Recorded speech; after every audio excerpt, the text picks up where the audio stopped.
So it is Halloween as of this video going live, and admittedly, Mrs. Stix and I just got done with a Halloween stream, so thus the outfit, and I figured, keeping with the theme of Halloween, I would go ahead here and do this Halloween video in full costume, despite me not wanting to do it. Today, we are taking a look at a brand new upcoming gacha game called Starseed Asnia Trigger. This is a game that was originally announced to be releasing in 2020, got delayed into 2021, got delayed into 2022, and here we are with a global release confirmed and a closed beta currently ongoing for specific regions that were not entirely disclosed. There were people that were claiming they could play it, and there were people claiming that they could not. Before we jump into this video though, I do want to thank all of our incredible patrons over on Patreon. You guys do not need to support Mrs. Stix and I, but you still choose to, and trust me, it is appreciated beyond anything I can convey verbally. You guys are incredible, and admittedly, if you have a moment, follow Mrs. Stix and I over on Twitter. We'd really appreciate that. Now, these images are from the official Google Play Store.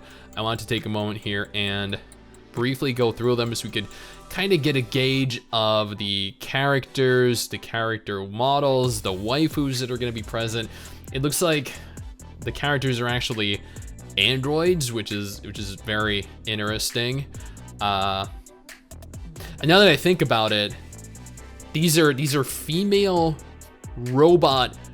They're robot waifus, which means they can be programmed to do anything you want.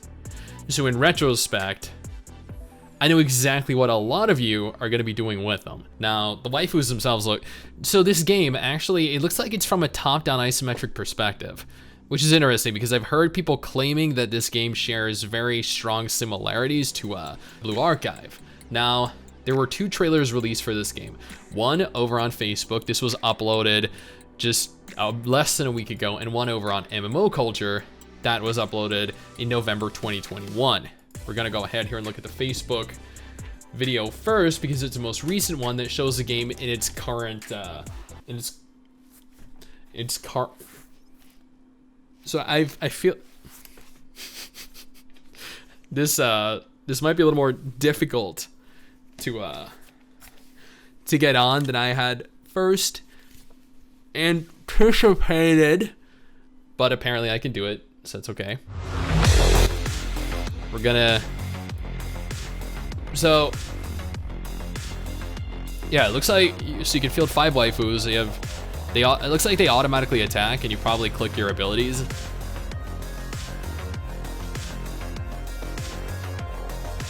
It looks like it is from quite a distant perspective, like a semi top-down isometric perspective. Not entirely though.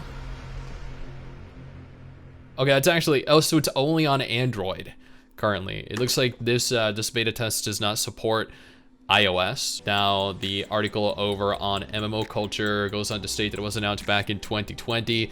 This is from China's biggest anime or subculture platform, Bilibili. I know there are a lot of people that aren't overly fond of Bilibili. I don't know why I'm still talking with my headset on. Oh wait, no, actually, yeah, I do, because we're gonna go ahead and look at this trailer down here, right? It was developed by a Korean studio called Mojito Games, which I'm sure nobody knows of. Looks like they created the game Game of Dice, which is a game I'm sure nobody knows of.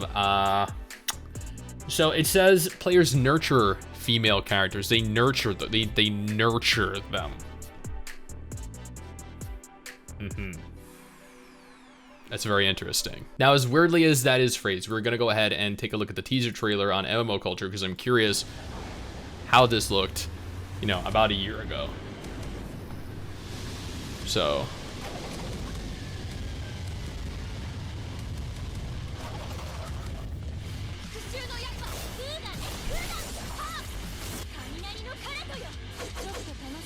Admittedly, this looks very different. Like, I'm gonna be completely honest with you guys here, this actually looks kind of ugly. Like this engine, this aesthetic really is not doing it any favors. The character models look like they run clunky. The characters are really thick, and you know, they got the proportions adequate, but I feel like if this game were to release now in present 2022, it would not do very well. This is a game that would probably die before it released. So I understand why they made such a drastic delay and why they decided to change so much of the game. Now the website gaming on this is so hard to get off. The website gaming on phone goes on to state that this is an upcoming RPG. The game is done by Billy. Let's see. It's an action adventure game featuring robots. The game features a unique aesthetic and is now available for closed beta tests in selected regions, which we don't really know. Take on robots called Proxian and try to seek answers to save humanity's future. Let's see. It's in a futuristic world where 7 android robots called Proxian reside on our planet where there's no trace of human beings. So you, me, whoever is playing is the one sole singular human being left on the planet with a bunch of super hot, programmable sex bots. Well, okay, these 7 androids have built 7 civilizations, with each being different from the other. 700 years have passed, and players will take on the role of the only human being left on Earth in an attempt to save humanity's future by like procreating with all the robots. I feel like that's about as much as any of us could really do given the circumstances, right? It'll feature gorgeous illustrations and a massive worldview. Like, I'm gonna be honest with you guys here. Looking at the worldview, there doesn't seem to be one. Like, it looks as though this is a mission-based, chapter-based RPG that doesn't really have any kind of open world exploration. And like looking at the gameplay, it looks like they've drastically changed it from the teaser trailer, which is really good. And I think this does look pretty good. I don't think it looks incredible. I think it doesn't look as good as games like Honkai or Genshin or Punishing Grey Raven or a variety of other games that came out recently. I feel like maybe I like the fact that the character models are full scale character models. I'm not overly fond of chibi character models in my games, but what I think that I feel like the character models are inferior to a lot of other games. I feel like they're inferior to the character models in Counterside. I feel like the character models are inferior to the characters in Artery Gear Fusion. I think they're inferior to Higan Erethal. They look good, don't get me wrong. I don't think they look bad. I just think they don't look as good, and that's possible. It is. It's like saying Genshin characters don't look as good as Zenless Zone Zero characters, and that's true because Zenless Zone Zero is genuinely better looking. Wuthering Waves looks better than like Honkai Impact does. So just because a game doesn't look as good as another game or doesn't play as good does not mean that the game is not, in essence, good. It just means that there are other games that look or might play better, and that's fine. And honestly, this does look like it is pretty fun. It does, however, look like the characters automatically attack. They engage enemies on their own, and you have a selection of skills for each character that you click. They have their own unique animation, and yeah, that seems to be it. This game has immersive details. It has been achieved by creating gorgeous illustrations and creating a massive world. The androids in the game look unique with top-notch animations and detailed voiceovers. So the most important question then is this going to be dubbed in its native language exclusively, or will this also receive an English dub? The player's goal is to create the strongest proxy, and so you gotta make the most powerful robot waifu. It shouldn't be too hard. The battle mechanics are well built in terms of developing strategies and deploying them in battle. The strategic deployment combination of the game is well built according to attributes, classes, and skills. So essentially what they're saying here is there is an innovative new system that allows for you to combo your characters together to make an efficient, balanced team. Yeah, this is not the first game to do that. That doesn't really stand out, and that isn't really exceptional in any way. But that is fine, again, perfectly fine.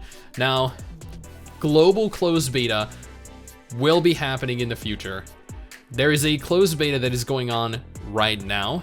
This beta is believed to be for part of the Southeast Asian region. There have been some people within the C region that have confirmed they've gotten into it. There have also been people outside of the C region that have confirmed they've gotten into it. I do not know where specifically can access this game, but I do know that it is accessible in English? Question mark? Regardless, if you want to try this game out, I will have a link down in the description, the pinned comment below, to download the game, to pre-register the game, to get into the game, despite whichever region you're in. But if this game does not look like something you're interested in, absolutely no problem. I have 2 different videos on screen right now that might be of interest to you. One featuring every upcoming confirmed gacha game slated to release in November 2022. The other featuring what could arguably be one of the best looking upcoming anime gacha games of 2023. Now, with all that being said and done, I need to get out of this because it is so unbelievably hot in here. Holy crap.